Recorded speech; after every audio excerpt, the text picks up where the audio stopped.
I'm Peanut Tillman, and this is the NFL Players Second Acts podcast. And I got my guy Roman Harper with me today. What's up? Chilling. That's Enjoying it? Yeah. Hey, What look, is man, that? I'm going to keep it cool. First of all, it's cold enough in this room, so I'm going to It keep is it real freezing cool. in In here.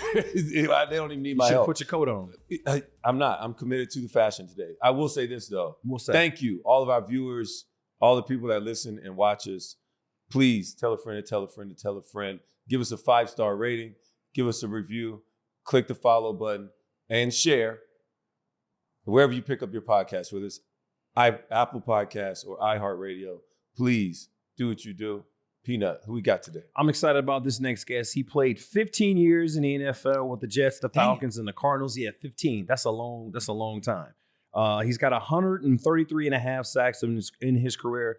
5-time Pro Bowler, 3-time All-Pro, John Abraham. That's a hell of a resume, boss. 15 years. Yeah, man. I'm telling you, man. Like 100 sack club. Woo. Hey, The thing is like, I that's a remember lot. you so much from Atlanta. I do too. I forget how much work you did with the Jets. Yeah. well, if you really paid attention, they would probably say that I was better at the Jets. You know, that's when I had an All-Pro and yeah. 3 Pro Bowls. Yeah. You know, I only had 2 Pro Bowls after that. I got 1 in Atlanta and I got 1 in Arizona in the 2 years I was there. So I was spreading it out. Yeah. It just blows my mind. And the thing is, I mean, I'll just be honest with you. The reason why you always stick out in my mind is because you had this humongous flamboyant tattoo on your right arm that just, when you would go down and we're looking at the offense, it just always like, dude, I can really see a lot of color in this guy's tattoo. And you know, being a black man, getting red on your You know what I'm hey, saying? when I got my It's first a lot. when I got my first tattoo, and it's funny because when I was in New York, they hated my tattoos. Really? So I only had my body. Come on, you got to think how I was back then. Like back then, you know, if you were considered a hood or gangster yeah. if you had tattoos. Standard you know, now. All high school kids and my have head tats. coach at the time wasn't having it, and everybody knew who my head coach was for New York Jets. They know it was. Yeah. So it was like, you know, just calm it down. I'm like, dude, it's just a tattoo, you know. But when they gave me money in Atlanta. They should have never gave that man They never money. should have gave They him should no have never money. gave that man money. Hey, I went and I was like, look, LeBron got a tattoo here. He 20. Like, I'm 27, 28. Hey, let me get it here. Let me get this. Let me get right here too. Let me get this. Let me get this. I got it all tatted up. Then I was like, I made enough money. I ain't had to worry about working. Yeah. You know what I mean? Like, And is you know, there a people theme say, where they yeah. just like spur of the moment tats, or do they all mean something? A lot of them were. So on my my right leg, I have family members. Yeah. Because I figure I always got to walk with them. You know what I mean? My daughter's on my chest because I always got to carry it. I got my life and my pain because I got tired of people talking to me. Yeah. You know, at the end of the day, I'm like, John, this is your life. Whatever pain you go through, nobody else can help you through. So, and also I got my mom on this side because my mom was my strength. Yeah. I got like my dad on this side and a lot of negative stuff that happened in my life on this side. You know what I mean? Wow. Okay. So Yeah. it's experience. Because It's a whole story. My mom kept me right. My dad left. Oh. So, you know, it's all like stuff that makes sense when I look at it. You know, even like some stuff on my tattoo, I had to get John Be Nice on this side. At one point in my life. Yeah. You know what I'm saying? So one point in my life. But, you know, also I think tattoos carry negative and positive energy. So I'm starting to cover some of them up. Yeah. You know, I got an FU right here and they got to go. You know, Yeah. I got a Hennessy tattoo right here. Yeah, they got to go. I've been 4 years sober now. So, Nice. you know, I got to get that out of the way. You know, so it's certain things that I got to move on from in my life if I want to have a clarity of mind and feel like I'm growing. Right. So I've been playing football my whole life. I know you're a Pop Warner guy. Yes. Again, we've been playing football. You way older than me, so you've been playing since the beginning of time, like the beginning of time. My question to you is, how do you only play football for 1 year in high school, and then a few years later you turn around and you become a first-round draft pick? Like how does that happen? Like, what did you do in that 1 year, and why did you wait so late to play? Yeah, how you fly under Like, the radar that long? That's a good question right there, man. And it's the honest question I got to tell you is that I was a beast in like Little League. Like I probably like both of y'all was beasts. We were beasts, but I was a guard. And then in the 8th grade, they always call me Tony. Okay, so if I say Tony every now and then, it's just how I talk. Yeah. So, you know, I'm sitting there and I'm like, I'm playing football, and I started loving it. I was a receiver in the end. So one day in school, like at lunch break, I decided to play some, you know, just flag football, just just running around with kids and stuff. I broke my ankle. That was in 8th grade. My mom said, you will never play football again. I had to leave work. I don't like seeing you get hurt. You'll never play football again. So band, basketball, track. Yeah, I was percussion. What instrument? Percussion. Okay, I was like, what instrument? Percussion? Okay. I had to be sexy now. Yeah, I had to be sexy, man. Yeah. But so I did that. And then my senior year, after, pretty much went and stayed in track, having a okay, basketball career. I'm 6'4" playing center, bro. I'm like, It works in high school. Yeah, so I went Only out, high school. Yeah, so Only high school. yeah. So I'm like, Mom, it's my senior year. My girlfriend got more accolades in the senior book than I got. Can I play football? She was like, yeah, do what you want. You old enough now to make your own decisions. I was like, cool, I'm gonna go out. I went out. That first day I was about to quit. I wasn't used to getting hit. I played basketball, you know what I'm saying? And then he had me at defensive end and receiver. And I'm like, receiver's cool, but this end thing, but you gotta understand we only had 22 people on the team. Right. Oh, wow. So the biggest thing my coach ever told me, Gerald Boyd, he was just like, see ball, get ball. And I was like, this is easy. You know what I mean? Because he always was like, oh, John, you got to do this, you got to do that. I'm like, I know nothing about this game. Like I know how we played when we were kids. You know what I mean? Like the killer man. You throw the ball up, you catch it, you run. You try to tackle somebody. When he told me that, everything else was simple. And I just started getting recognized from Clemson, which is a school I probably should have went to, South Carolina, which my mom wanted me to go to.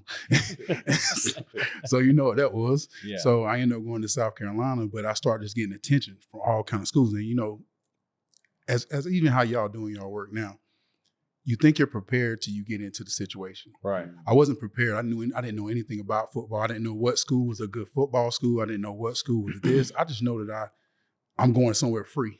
Yeah. I'm getting this free 99. And I don't know what I'm going to get out of this free 99, but I'm going to do it as much as I can. So when I got to when I got to college, and this one coach was just like, yeah, you a man amongst boys. And I was like, you got to mind you, I'm playing DN, and I'm what you are right now? 206. Good. I was about 206, like about 206. Mm-hmm. So I was about your side playing DN when I first got to the league. If anybody knows what I'm talking about, you understand if you see how small this guy is. So I was playing DN. I led my college my freshman year in sacks, sophomore year, junior year, and senior year. So all 4 years in college, I led them in sacks. Simply because I was How are you getting sacks at 200? Like running, basketball, track. Hey, so all I did was run. I never learned the game because Rick Petrie, he also coached Warren Sapp. Yeah, he was but all these guys didn't know how to coach me. And I had Chris Kosh also. He coached Simeon Rice. Mm-hmm. He was a little better with me because, Simeon was just this freak athlete. Yeah, he was. Simeon was a freak. You see him right now. He still got 17 abs. Yeah. He still probably can run a 4-minute mile. High cut guy. Yeah. So he was better for me because he moved me to linebacker. So he showed that this guy can run. Like I used to run for days. Until I got my injury, I used to run for days. I could just go. So that's what I did on the football field. Like, all my sacks probably went like it was in the league. In the league, I learned how to dance. You know what I mean? I learned how to spin. I learned how to do the inside-outside move. So there's a lot of different things you have to learn. Like all our careers from when we first start to the end, you could be like, how easier was it? Because you started learning football. Mm-hmm. Like my career didn't get better till I went to Atlanta and I got hurt again. And I was in New York because we just hit so much. Hit. Always had pads on. I'm like, man, I don't know how long I'm going to be in this league. I even told him my 6 years in the league, I was just like, after I got that little franchise tag, I said, I'm done. I told my little guy, like, look, I had a 5-year deal for $7 million. So, and then they franchised me and they gave me a 1-year deal for $6 million. For me, that's change. Oh, yeah. That's change. That's change. I've been working for 5 years. I can make that in 1 year. Yeah, that's change. I'm like, I'm done. I'm like, cool. I'm like, I ain't going to play no more because I can't handle how they play. They practicing like this. Look, man, I done had surgery on my groin 3 times, and I came back 3 times. I got my 3 Pro Bowls, and then it got to the point that nobody didn't believe in me when I was in New York. They always felt like, because I feel kind of bad for Anthony Davis. People talk about, oh, he's plastic, man. He can't do this. He can't do that. When I was in New York, they was like, he can't stay healthy. He can't stay healthy. I'm like, not one time did you ask me to sit out of practice. You trying to make me tough, but I'm like, I'm already tough. Like all of us are tough. You understand the mentality and the body. Like I got a question. I got to ask a question over here. They was like, John, what's the difference between football now? I said they don't try to beat you up. They try to teach you. So if you watch these players now, you're gonna see these players like Watt. TJ Watt is gonna play hopefully 20 years as a DN or even as an outside linebacker. You know, you're gonna see this because they're not trying to beat these players up, and you get to see these household names like Mahomes playing the 20 years. That's crazy. You know, and for us, we was 5'10". Let me get 5 or 10. If I can get 5 or 10, you know what I mean? 10, yeah. Yeah. Hey, so gotta get 10. Yeah. Once I'm 10, I'm good. Anything after 10, it's a bonus. Yeah, because I came in right 2000. I was like, shh. Oh yeah, they're still. I mean, Yeah, it was still beating up. Still getting beat up. 2 days, like real deal 2 Real days. 2 days. With Full. no like real guaranteed days off. Full. Yeah. Where it was like in sight. they got to give you a day off, but every 7 days, like you can't like just grind it through anymore. And they didn't have that rule. The understanding, there was no understanding. I remember when we played. I remember my rookie year, bro. I was in the training room, right? I went and cut all my tape off, took all my shit. I was sitting in my locker, and the old heads was just sitting there with their tape on and everything like that. He said, "Boy, we gotta go right back to practice." No, I was sitting there, like literally, he was just like everybody was like, I was like, took a shower, everything sitting there. I had to go back and get tape, go back and do this. Like everybody just sat there and the same stuff like this. That's how bad it used to be back in the day, man. We used to sit just like this. Like I'm talking, only thing we do is take our pads off. And you might get retake. You might get retake, okay, but 9 out of 10 times you weren't gonna do all that. You weren't. No, I'm serious, because if you seen the Jets facility back in the day, it was horrible. Oh, it was horrible, man. It wasn't no bigger than this room. Like the training room was this small. Yeah, I didn't know that. I didn't know that either. Oh, it was on Hofstra campus. Oh, really? Wow. Shout out to my man Marcus Colton. Yeah. Shout out. Last great one. Tracy Hofstra. Yeah, Hofstra. Yeah, there it is. Shout out. You got to shout out old boy too. Raheem. Raheem Muddies. Oh, okay. Hofstra. Yeah. I didn't know that. He was there when I was there. Like my senior, no, until my senior year. I'm sorry. When I came in there as a rookie, he was at Hofstra. Okay. Yeah, so you got something big that you can talk about now. Yeah. 15 years you've been in the league, right? It's your first welcome to the NFL moment. Like where you was just like, damn, this is the league. I'm in the NFL. This is the league. I think it's a good moment and a bad moment because I want to hear them both. No, I mean I think just the one moment was the one moment all was in one. Okay, let me go back to college first. I got to lead into the story. So in college, I lost 21 straight games. You know, so and being a first round pick, you thinking that, okay, I'm a first round pick. I'm going to the league and I'm gonna win. You know, I'm here with Brian. I can't be. Yes, I can't be this bad. I'm in the league. I got Vinny Testaverde at the time. We got, you know, and I got Curtis Martin. Like I got all these big name guys. I got Brian Cox. I got Marvin Jones. I got Rome. I'm like, dude, I'm gonna win, and I know I'm gonna come here and I can relax finally. So our first preseason game, we losing. I'm crying. I'm sitting because think about this 22 straight games. This preseason. You understand, bro? I lost 21 straight games. I don't think you understand. I got MVP of my team my senior year, so I was the best of the worst. So you got to understand, like I'm in. Yeah, so I'm looking like. So I'm sitting here on the bench and I'm like crying and stuff because I'm taking all these games personal. Yeah. At this point, I'm taking everything personal. And Brian Cox came up to me. He was like, "Rook, we're gonna win this game. You gotta calm down though. This preseason." I'm like, man, I said, you don't get it, bro. I hit that deep. You don't get it, bro. like I've been losing my whole life. Bro, I made it like a little sob story. But you know, after that, me and BC became like real good friends. But I think that's when I knew I was in the NFL. When he came and told me, he was just like, "Look, John, we're gonna win the game. The game is never over. You know, this is this," and it helped me. And it helped me now. And I think I should have used this in life more. Mm-hmm. Because you think about how many plays you played and you lost. Like I might have played 9,000 plays in my career, and then I'll let 1 or 2 plays, you know, hinder my mind. Mm-hmm. Think about how many games you lost. Like, I don't know, I played 192. I might have lost 90 of them. I might have lost.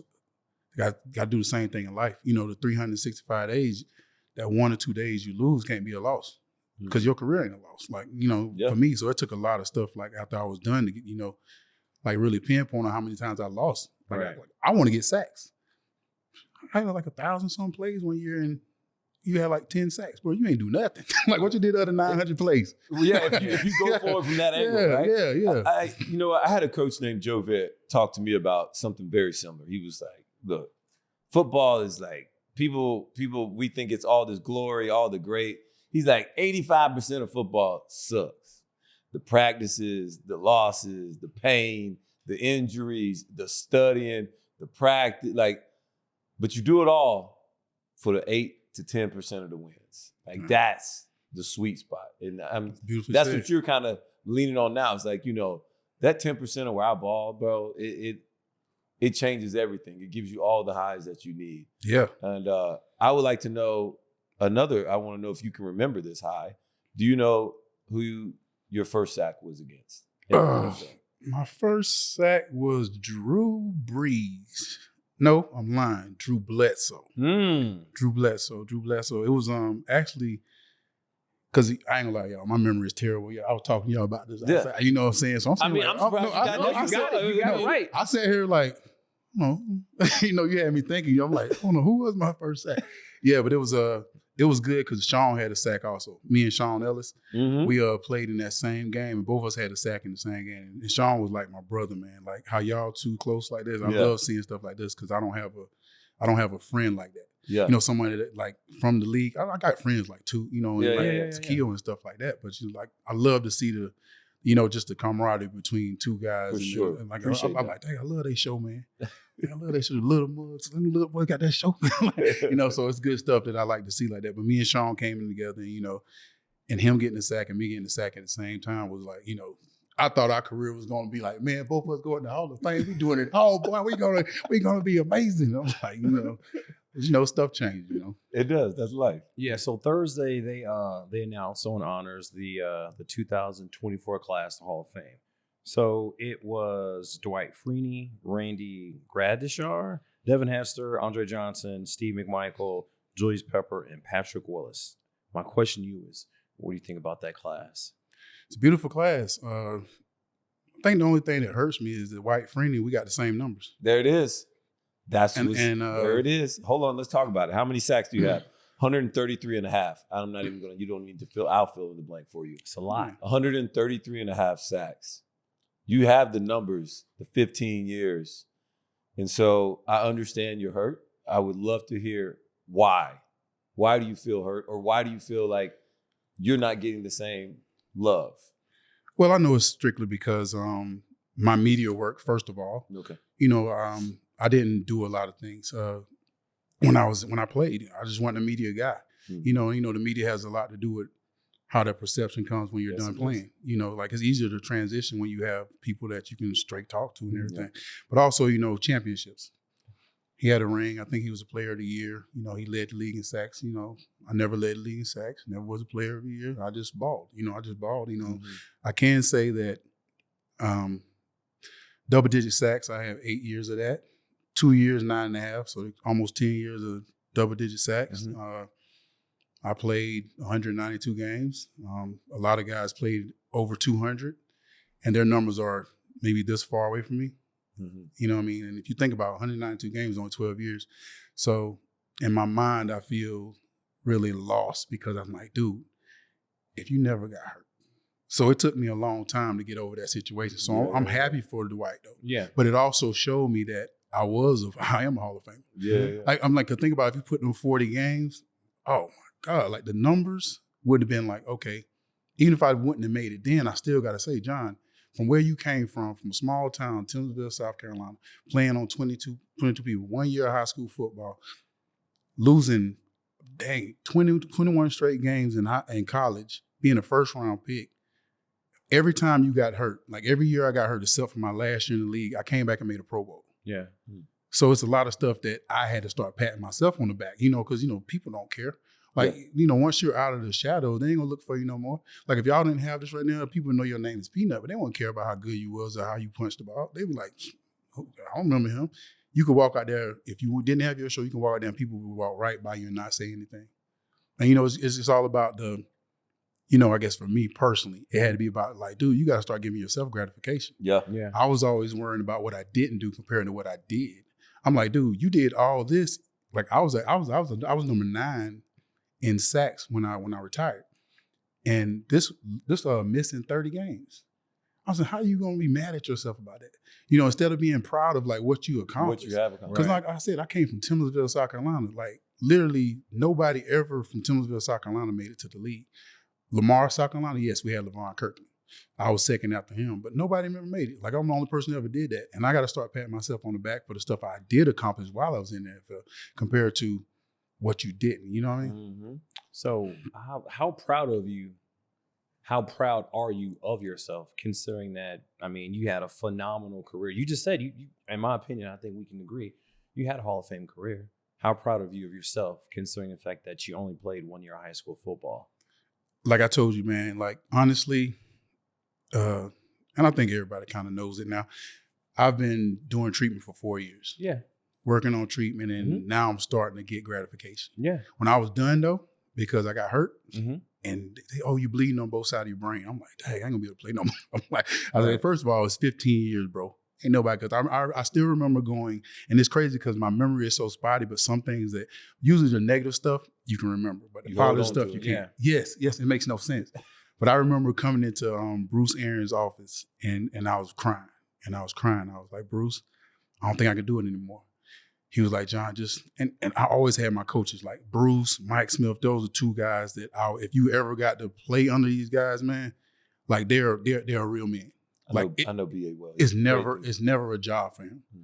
It's never a job. Like it's always personal. Like when I said he cares about like what's going on with you now. If you terrible player and you ain't doing that, you can get that. You know, he gonna like bye. But if he's serious, but he's like, you know what, John, just try to come back out this year. Just come because I need you and da-da-da-da. And I was like, I'm gonna come out there, and I ended up getting hurt.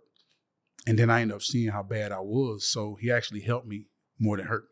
Because if I'd have been walking around like with my mind like this and not knowing, so I'm like, dude, that actually helped. So I always got a lot of gratitude for, you know, BA and him and man, I'm talking about these guys really just helped me become a better person now. Like now, looking back. Like, John, because I always felt like I was a loner. From coming in the league, you know, being like, you know, some people went to colleges that they already had stars. Mm-hmm. I had Sterling Sharp, but Sterling Sharp was so far gone, so I couldn't really talk to him. So when I got in the league, I felt like I was by myself. So it was hard for me to go like hang with this person or go with this person. Like when I went to Pro Bowls, I used to stay in my room, not because a lot of times I just felt like I was out of character. Like this ain't my thing. Like I'm not a football player. You know, I don't know if y'all went through it, but how many times you'll meet somebody and they'll be like, oh, you're a football player, I can't talk to you. Oh, you're this, I can't mess with you. Or this, and this. And it became so repetitive in my mind that, and I even had coaches tell me, you know, you're a football player. I'm like, dude, I did a lot of other stuff in life besides this. I'm a father, you know, I'm a man, I'm a son, I'm a dad. There's so much stuff that I've done in life, and when people start portraying me as just a football player, I started believing it. Mm-hmm. And then by the time I was done, when football was gone, I was gone. Nothing. I was gone. Yes. I was gone. When football was gone, I was gone. And I can't even lie to myself and say that I was great. No, I was not. But you know, now it's like, nah, I'm like, bro, you crazy. Like I can juggle, I can do sign language now. All because I got this free time. I'm there. So the sign language is fun. And I was doing this before Metcalf, and that's what kind of pissed me off because I'm looking like, man, they're going to think I would start doing this because and also I'm back in school now. I'm trying to finish my degree. Nice, yeah. So it's a lot of other things that What you trying to get your degree in? Sociology. Okay. So, but my thing was I had to start, dude, for like 6-7 years, all I did was beat up on myself. Yeah. I never thought that I could do anything else. Yeah. And I laid on my failures and not my success or my gratitude. You know, I was just like, man, what's going on? Like now I'm looking like, man, if I would have did this 14 years ago or 10 years ago, but instead of doing that, I'm saying, what are you going to do today to make yourself better? Yes. Like even coming here, if you would have asked me to do this like 5-6 years ago, no. You know, working with Tracy and working with a lot of people in the NFL that I thought there was not good people because you hear so many stories compared to getting to know the people. You know, like, oh, well, you know, Peanut them, they got this show because of this. You know, Roman them got this show because of this, but they don't like what the work y'all put in. Yeah. Right. And, you know, a lot of the stuff that we don't hear about, a lot of stuff that you have to go through, it don't just be like handed out. And then also you got to think about it, how hard I worked to get there. Right. So, John, if you want to be better, how hard are you going to work to be better? Compared to sitting there and just taking it. Like I used to sit in my house and just take all the negative stuff. Because like I think my friend told me one time, if a bird fly by you and he poop on you, are you going to move or are you going to keep letting him poop on you? And I was like, he said, that's how your thoughts are. If you sit there and let your thoughts, you got to move. Yeah. Like you got to understand that thought is just a bird flying by. If you see something negative coming from that bird, you move out the way. Same thing with your thoughts. And I was like, bro, I needed that. Yeah. And it's crazy, like small things that people will tell you and it'll stick with you. And I was like, and even now, like I just work on my, because I still have the negative thoughts. Yeah. But I have to work through them. Like listening to you talk, you really needed to have this time to grow. This transition for you post NFL career, because like that's what we came here to talk about, is really the second act. And so everybody's second act starts differently, feels a little bit differently, has to be executed a little bit differently. For you, it seems that you really need to have to go back in your second journey, go back some chapters and really clean those things up and understand a lot of the why and maybe apologize to yourself. Oh, I did all that. You know what I'm saying? Or and also a lot of the stuff wasn't even problems. It was just, it wasn't problems. It was just made up stuff in your head. Yeah. Because you start stacking stuff. Like, because I'll tell you one thing that about me, when I played football, I know y'all probably the same way. I didn't want no ME, mental error. Yeah. I got a mental error my rookie year. So I used to be in the books. So if I get a mental, I would never watch my good plays when I played. You just focus on I never watched my good plays. Like let's say if I messed up, if I lined up wrong, you will see me in the meeting room just sitting there watching my plays. Like I used to go on Wednesday and Thursday. So I knew everything. I used to go by myself, like 8, 9 o'clock. Instead of going out, I go 8, 9 o'clock. I go watch me, and I watch. But I was like, sit there and watch all my bad plays and not watch my good plays.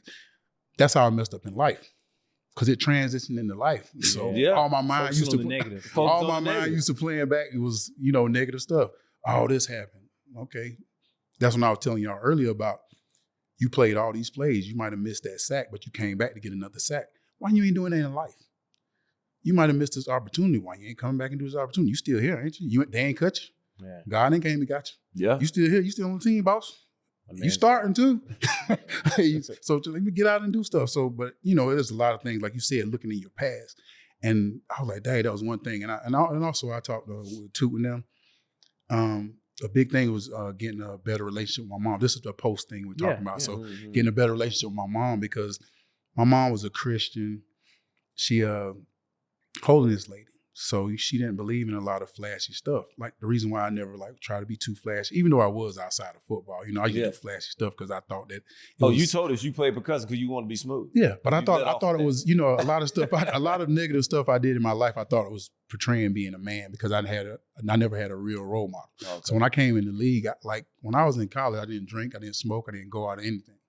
So when I got to the league, I wanted to hang with the boys. Yeah. So put it like this, I rather wish. I take that back. I do appreciate everybody I came in the league with. But if I came in the league with y'all, I would think my career might have been different. Like if I would have chose to hang with Curtis Martin, instead of Brian Cox. And I'm not knocking Brian. Brian tell you this himself. Brian told me, he was like, man, I wish I would have never got you drinking. Mm-hmm. And I was like, you're right. I said, but we over it now. But I still love him to death though, because he's the same one that stayed after practice and helped me work on my hips. He didn't want to work on my hands. So for me, it was more like, if I want to be good, if I want to hang with my, my team, and I want to be a leader, I want to do everything they're doing. Correct. You know what I mean? So, it's not a bad thing now. And looking, at one point I was just like, why this? Why this? Why this? I'm like, man, why not? I mean, it's over with now. Like, dude, that was 20 years ago. Yeah. Like anything you do now, John, though, you got to hold yourself accountable. Yeah. You can't say, oh, I shouldn't have did this with him, or I shouldn't have did that. No, I knew better then, but it was just like, I wanted to be. Think about it, like when I came in the league, it was like, bro, you're going to be like Lawrence Taylor. You're going to be like this. I'm like, well, Lawrence Taylor was a wild boy. Well, Brian Cox is a wild boy. So a lot of my people I was looking at, they some wild boys. I'm like, I want to be a wild boy too. So I felt like I had to keep doing the same stuff. When you have different, role models. Think about it, Kobe wouldn't have been Kobe without Jordan, right? Right. True. So I'm looking at, this is how I got to be to play like that. I want to play like that. Yeah, I want people to talk about John Abraham off the field, how they talk about LT. He climbed up a building. What? Oh, Lord, he did that. He did it in college. That's already, he climbed up a building in college. I'm like, shoot, I wanted all the smoke. You know what I'm saying? At that time, because I was young, you know what I'm saying? But, the older you get, and then you get bad habits. Yeah. And then you push yourself from people that you want to be close to. Right. You know what I mean? Like, so, like I had the people there. I had Benny Testaverde. I had Chad Pennington, which y'all know very well. Mm-hmm. So I had people that I could have really been in line with, but I chose the prior. I mean, the other.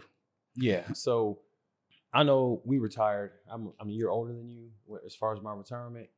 Don't give me that look because I said I'm a year older. He looked older. That's all it is. Dude, you're way older than me. Anyway, Rome took 365 days off after he retired, and I was like the complete opposite. Like I got into a job immediately right away. My question to you is, what did you do your first year in retirement?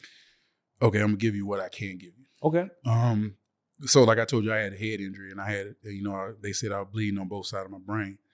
I didn't think I was gonna be around for this, so I didn't plan to be 45. I didn't plan to be. I was planning, I just didn't have a plan. Right. But I did tell myself, I do remember I told myself I'm gonna give myself 5 years after football just to heal personally, because shoulder, groin,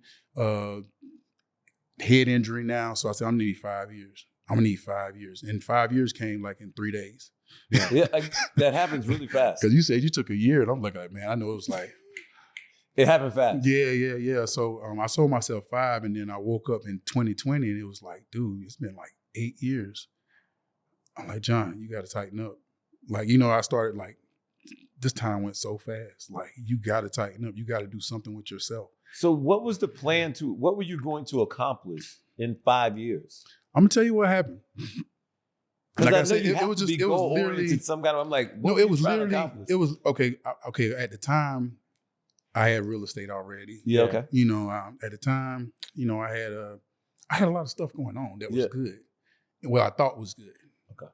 You know what I mean? But then you start retracting. But honestly, it was mainly because of the brain thing, though. Yeah. It was like I went through a lot of stuff that I didn't believe when I heard it from other people. Mm-hmm. Like you hear about people doing this and your mind thinking this and this and this. I didn't believe that was true. So, I thought a lot. Yeah. Yeah. But then, when it started happening, I started losing stuff. I started not knowing where I was sometimes. I started going through a lot of the phases of stuff, not being able to sleep. I played football all up until 2021. Because I used to wake up every night, like literally like I'm about to go to practice. Like dead serious. Like I used to get up and I'll be walking to the, I'm like, oh, like what on there? I started laughing and I started getting so used to it. Right. And then it's like embarrassing. Like to me, it was embarrassing because people didn't know about it. So I wouldn't tell people about it because I didn't want to be another. And then I thought people would think I'm faking. Yeah, right. Like he's probably faking. When people start throwing, and it's tough because when you try to be vulnerable, and people start throwing it back in your face, the rage that you feel is like unsurmountable. Especially when it's people you're trusting. Like, well, I know I always knew something was wrong with you. Like, nothing wrong with me before I started. Yeah. Like, why is something wrong with me now? I'm like, nothing wrong with me. But also I had to get to a certain point that I got tired of myself. I remember, like, I hear people say when they look in the mirror, they don't see themselves. I looked in the mirror one day, man, and I ain't knew who it was. Yeah. Like, and it was just like, I'm like, I don't even know who this is. And I'm like, God, John, what's wrong? And I said, you know what? It's time. Like you hear, and that's when I started really putting myself back into being a father. Yeah. I started putting myself, I think the biggest thing I did, man, and every time I think about this, it was the smartest thing I ever did in my life. Because they told me about childhood trauma. Mm-hmm. And so, my mom used to beat me a lot, and, she did a lot of stuff that, hurt me, but I never told her.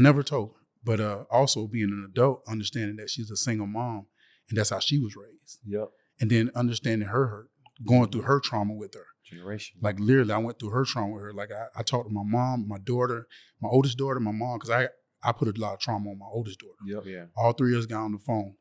We got FaceTime now. Because my daughter's in school, Clemson. But I'm like, well, she's going to be a nurse, so I'm happy. I'm just saying. That's so awesome. I'm like, yeah. Her mom went to South Carolina. So we went there and I went down and I told him exactly how I feel. I told him like everything. And I told my daughter why I wasn't there. I told my mom why I wasn't there. I asked my mom the same question. I told my mom to tell my daughter why she went. And it was just like, great. Yeah. But it's something that we can talk about. Me and my mom, the whole time I was alive, we never had conversations like this. Because she was like, that's not how we, I said, Mom, look, I need this from you. Mm-hmm. I said, I need this from you. I was like, Mom, because my mama tell me she's proud of me now. She never told me that before. Right. And it sounds like really simple and you're a grown man. Like, why do you feel that way, Tony? You know, like, but I'm like, nah, I need that from my mom. Like the reason why I can't go through stuff because my gratification, the person that I love the most used to hurt me the most. Yeah, it isn't the one loving me. Yeah. And so the one thing I get out of this, and I've heard this from others, and number one is that hurt people hurt other people. You know what I mean? Like that's very common. I applaud you for seeking help and understanding like the childhood trauma that you went through, then trying to make sure I go and talk to my mom and then she seeks that, right? Yeah. And really opening up those things. Number one, I applaud you for that.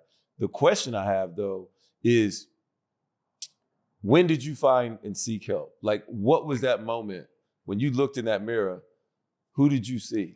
You know, my sister. And what made you go get help? My sister tells me to leave the story alone, but I think, you know, just talking about it is fine with me because once you over something, you can kind of talk about it and it don't bother you. But basically, just had one of those suicidal moments.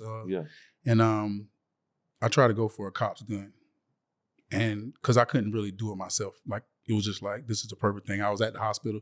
I was going through a 10-13 again, which is suicidal thoughts. Like I had a lot of them. Like you know, I just had a lot of them. But I got in that bed and I told myself, that's when I knew I was really bad. Yeah. Like, cause you know, I had the thoughts, but I was like, you did it. Like you did it. Like you did it. You knew what was gonna happen. And you did it. You was just blessed that nothing happened. Yeah. And I told myself, I was like, God,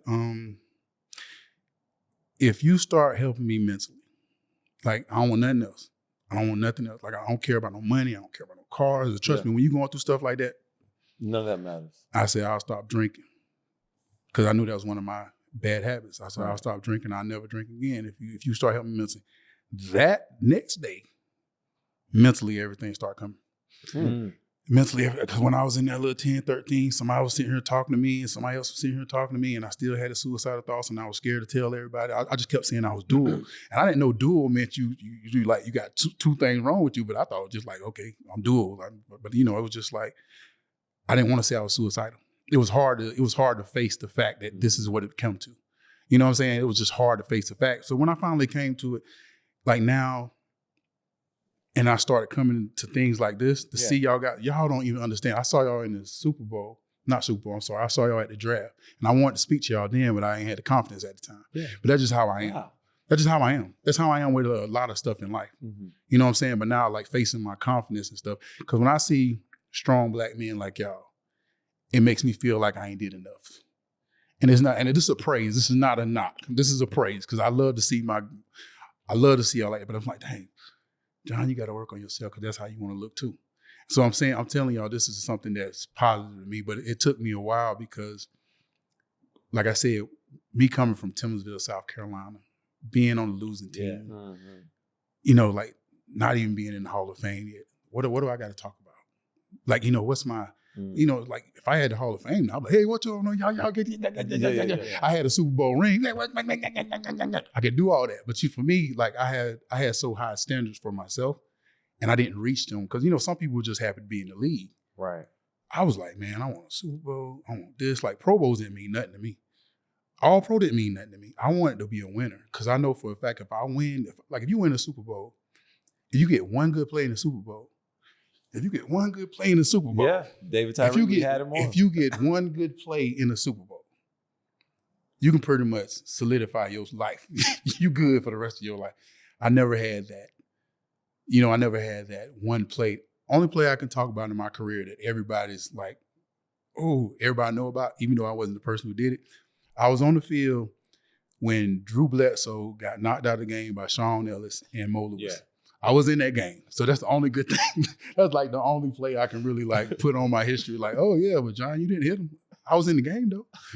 And especially if you watch like YouTubers now, you watch podcasts, a lot of stuff is more about experience what you did and, like telling stories about being with Kobe, telling stories about me and Michael Jordan, telling stories about hanging out Roman and Peanut. Like stories are like that. That's what more people are looking for. I'm like, my story's boring as hell. Like, yeah, I played football. For me, it was like my lifestyle. At a certain time, like when you love something so much, you don't even see it's like, if you have a wife or you have kids, sometimes you don't understand how special the stuff is because it's yours. Yeah. Like this is mine, and I'm not trying to say that. And I hope people don't take it. I hope people don't take it the wrong way. But like football was mine. Like it was like y'all can watch me play and say y'all feel this certain way. Or, oh, John, you know what you did? I did what I love. What you mean? Like what you want me to say? Like I don't gotta sit here and brag about it and do all this. Like I did what I love. So that was like part of me. So for me, I don't see the dynamics of how great I was until I watched myself. Yeah. Like I had to watch myself because I was so mean to myself. I started watching myself. Hey, boy, you all right? You all right? I said, if I play with you, I'll be proud to play with somebody like you. So I'm like, I had to start patting myself on the back, And I think we all should do that. I think a lot of players don't understand. I think Troy Williamson, he posted something and I had to post him something back, like to tell him how amazing he was. I'm like, bro, you made it to the NFL, period. Like just being in that door, you got a story. Like you understand, like nobody does that. Like you understand, like if you think about it, it's like millions and millions of people playing in high school, millions and millions of people playing in college, and you're able to go even first round, seventh round, whatever. Like if you just get a chance to step in that door, anything else in your life should be conceivable. Yeah, yeah. And I played 15 years. What am I thinking? Like anything in my life should be conceivable to me. I love that you're giving yourself positive affirmations and you're also pouring into other players and giving them positive affirmations. I think we all have good stories. I love how your story is going right now. With that. Yeah, I'm listening like, dude, these are great. These are great stories. Yeah, you got a great story. I also, how are you doing now? And do you have a pretty good support system helping you out today? Yeah, talking about my kids, all my kids know when dad is, kind of off. Yeah. Not like off like that. Like I don't ain't nothing like I don't go out, I don't drink, I don't do all that stuff anymore. But they know when dad's back might be hurt, knee hurt. Because I actually, like I said, speaking to my mom and having an open conversation with her or being able to talk to her now about anything in life, I do the same thing with my kids. So, yeah, what's going on? Dad, got a headache today. I can't do this. The lights in the gym kind of messing with me. I can't come to your game today. So it's certain things that I do now that really help me feel better of a father compared to just trying to, when I played, it was more like, what can I get you? Yeah. Like best school, you want these shoes, you want this, but then I might not come to a game or I might show up, intoxicated or something like that but now I give them the best me. Like even my oldest daughter, we was talking, she was like, Dad, you know what? I'm not mad about the other kids because, they're from different people. So I'm not mad about the other kids. I'm really glad that my sisters get to see the best dad of you or the best part of you now. Yeah. And I'm saying, she said, so I can only be happy for you. So that's a big support system for me. Just being the person that I want to be for them. Like even like I said, me and my mom our conversations now are just so in depth, and I feel like a man when I talk to her now. Yeah. Because I would tell her, well, I can't talk to you about that. I said, Mom, you treat me like when I was 15. You treat me like when I was 14 or something. Like we got to talk. And who is she talking to if she's not talking to you about it? I think that's another thing. She would talk. I got aunts. Hey, bro, I grew up in the house of all women. My aunts used to always be there. So I guess that's probably why I was so quiet when I was younger too. But no, bro, my mom, but now like just having that openness, man, it feels so good. I had to tell her, because I like to write letters to people that I care about because it's more personal than it is, text messaging and FaceTime. Right. You got some good stuff, dog. You do. It's the truth. Yeah. It's the truth. So I wrote my mom. Generational curses, or generational. I'm working trauma. I'm working on my mom. So when she ain't here, she gonna feel good when she leave me because she did a lot for me. You know what I'm saying? So I got to do a lot for her. But I wrote her a letter and I told her this is something that I probably couldn't tell her like when I was a kid. But I was like, tell your husband you proud of him sometime. I said, you will never know how much a man needs to hear that you just proud of him. She's like, well, he knows. I said, Mom, look now, Like I hear you around him now, and you know he my stepdad. I still love him like that. He take care of you. So I said, Mom, just tell him you proud of him. Trust me, you're gonna see that man change. Yeah. Like you might think he just doing like this. I said, just to do it. So it's just like little things that I couldn't tell her before. Like being a man and being able to tell your mom, like I feel like I'm an adult. You know what I'm saying? So I'm like, Mom, do this. And she does it. Like I tell her like certain things. I gave her a journal, you know, my journal. And all this stuff picks me up myself because, you know, I'm helping like, you know, I'm helping everything around. You know, I can't be like my grandfather was. You know, my grandfather was an amazing man. I didn't understand that till I became a man. My grandfather had, and this is like 60s, 50s, 70s. He had so many acres of land. He had his own farm. He had a tractor. He did every kind of job personally. He built my mom's house. He built my cousin's house.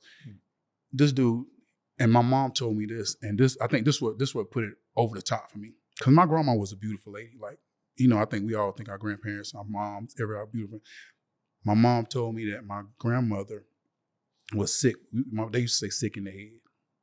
My grandmother had mental stuff. Mm-hmm. She said, that's why you never seen her. You always seen her with my grandfather. Like he used to leave her at the house.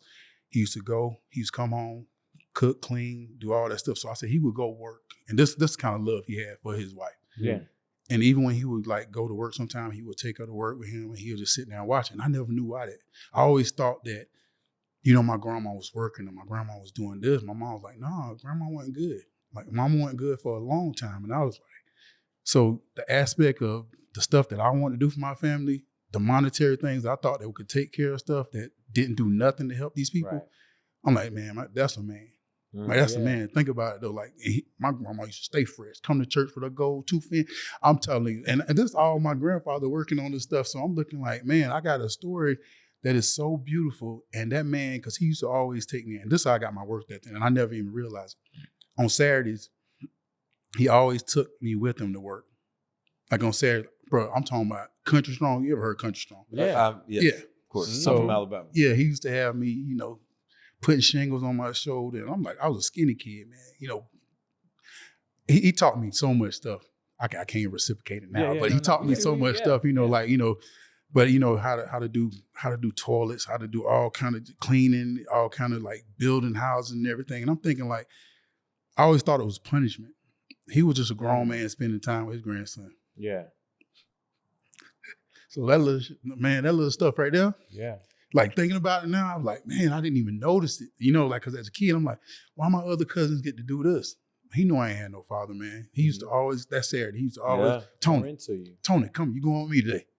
I'm like, man, I want to, man, sit there in his truck, sit there, eat a sandwich or something. He ain't talk much, you know what I'm saying? But before he passed away, the last couple of years I got with him, man, to see his smile again, bro, like stuff like that you can't, you know, reciprocate, stuff you can't see again, and really understanding why my mom used to talk so highly about him. Yeah. Like I understand now. She's like, oh, man, you don't understand. I'm like, and then her just telling me all these tidbits about life. It just helped me grow and helped me be a better person, you know, and not even worrying about money no more, man. It's like relationships. Like that's what make y'all so special, y'all relationship. Like whether he a billionaire and whether he had $1 million, like it's a relationship, right? Like my friend asked me, like, man, what is the most important thing about being successful? I said, brother, relationships.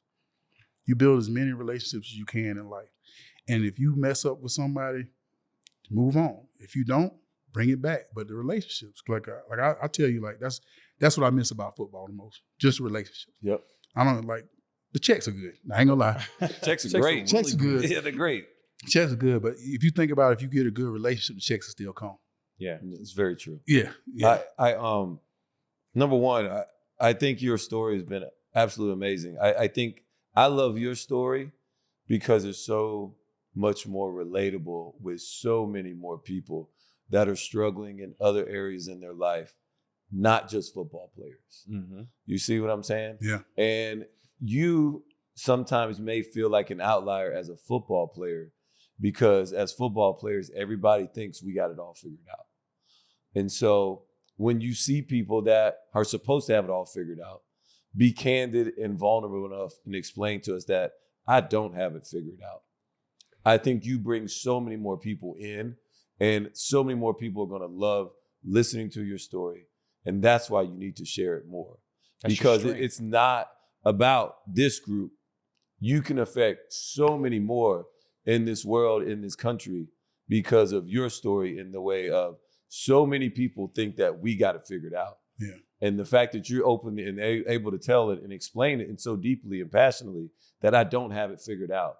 I think it's a beautiful thing.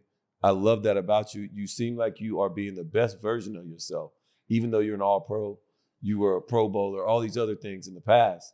But like, no, I think I like this version of myself right now. And especially the way you're able to provide it from your kids and for your daughter to tell you that. I think that's awesome. I know that's a long-winded way to tell you that. I'm just really proud of you.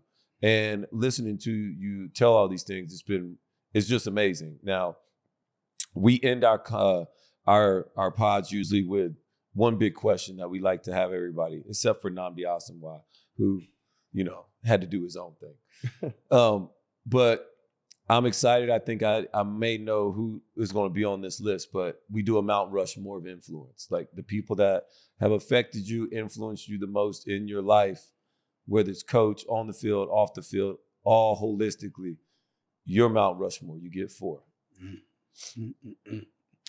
Well, my Mount Rushmore is kind of shaky. I would definitely have to start with my mom, my grandfather. I want to put a football coach in there, but I can't because they didn't mean as much to me as the people outside of the football game was. You know what I'm saying? Like, Yeah. I don't want to take away from these people, but at the same time, it's like, it's tough because I'm like, you want to because that was your profession and that that what took care of your life. But I would have to say my best friend actually, Terica Worthy. That's just my life. That's my influence, especially outside of football. She saved me in so many aspects of outside of football. And I would have to say my dad. He wasn't in my life, and I think that helped me more than anything. That gave me the drive to be exactly opposite of the person he was with my kids, with how I lived, except for alcohol. I was like, I did try to act like him when I drank. I did do that. That perspective of my life, I wouldn't say, but everything he did, I try to do opposite. Like going to school, like I said, being a father, being a man that's you can depend on, always being vocal with people and being real with people. Getting out of my mom's house. My dad stayed with my dad stayed with his mom till he passed away.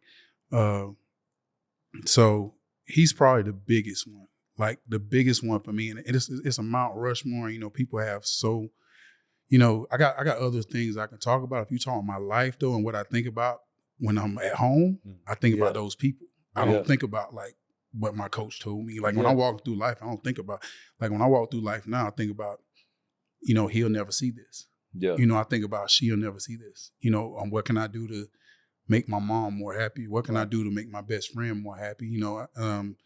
Even me being here and doing this, I know it gives them some kind of gratification. Like my mom is going to be very grateful when she sees this, or she don't see it. But, she's going to be grateful that I'm doing this because I honestly had to ask my mom. I said, and it's situations in my life that happen that I asked her now. I couldn't ask before. I said, Mom, did I deserve this? She said, what? I said, Mom, did I deserve this? Did I deserve to be a football player? Did I deserve to have this money? Did I deserve? I said, I don't feel like I deserve this. Like, I feel like I was capable of it, but I don't feel like I deserve it. She was like, boy, what's wrong with you? I said, no, Mom, I'm just asking you. Like today, my mind is telling me while I'm sitting in my condo and thinking about Timlersville, South Carolina, the small 1,700 square foot house we grew up in with the 5 people, me, my mom, my sister, my other sister is my cousin, and my aunt, all us in that one house. And now I'm sitting like on top of Atlanta and looking down at Atlanta. I'm like, Mom, do I deserve this? Like, I don't know if I deserve this. Like, you staying on the golf course now. I'm like, you totally deserve it. I'm like, Mom, you deserve that. But I'm sitting in my condo and I'm like, I don't know if I deserve to have these great kids. I don't know if I deserve, to be able to move like I move now. Like, so for me, when she said, yeah, you do. She said, anything, God give you, you deserve it. And you should be proud of it. And you should be grateful that you got it. And I said, Mom, I appreciate it because today I was not feeling like I deserved where I was in life. Like maybe they should have gave it to my best friend. He was a pretty good player. Maybe I should have gave it to my cousin. He seemed like a pretty legitimate guy. And I'm like, my mom telling me that, just the confidence just boosted up. And I'm still blessed enough to have the, conversations with my mom. Someone that I needed gratification from when I was younger. But her saying that just, really, really pushed me to like be here. And when I say be here, I'm saying just being present, just being present in your life, because a lot of times we don't even know that we're not being present at the time. Right. We'll be sitting there thinking about, okay, yeah, you can be on your phone. Okay, I'm doing this and doing this. Somebody walk right by that probably won't speak to you, say something nice, but you're doing something else. So, just like being in the present. So appreciate it. But that's my 4, man. That's my 4. And I apologize. It ain't no. No, it's I had loopholes. It's perfect 4. It's whatever you want. Perfect 4. It's customized for you. It's all about you, boss. Yeah. Man. So that's me, dog. It's a good 4. I like that 4. Well, first off, I love the 4 just because I didn't mean to cut you off, Peanut, but my stepbrother before he passed away I heard him say the same thing. Was that he didn't want to be like somebody so bad that he ended up becoming just like him. That's the scary part too. Yeah. And so I love that you're letting all these things go by speaking about it. Oh, definitely. Yeah. And so because of that, it's really, really impactful. Go ahead, Peanuts. No, I just thank you for sharing your story, man. Thank you for being vulnerable. I love the emotional maturity, the growth that you've shown and been through, and it's amazing. And I love that you're breaking down walls and you're raising your kids and they get the best version of you. And that's beautiful. Appreciate it, man. That's beautiful. I'm just absolutely amazed that you were actually like nervous to come talk to us. I'm like, bro, you were a freaking baller, dog. Yeah. Like I didn't know you. Yeah. I didn't know you. I had no idea. And that's how I am. And I I'm had just like, no idea. Seeing you and played against you all those times and just had no idea. And I totally get it. Like my mom, like we just ain't them kind of people. Like, yeah. Hey, if I see something I like, I probably won't go get it. I'll sit there and look at it. I'm like, But it is what it is. But like I said, I appreciate y'all having me, man. If I can help anybody, yeah, that's a big thing for me. Because my sister's like, you're over that stuff in your past and all that stuff, and you should just move on. I said, I just want to talk my real life. Like that's really what go on, man. It's a lot easier for me just to give y'all what it is. I'm not in that place anymore.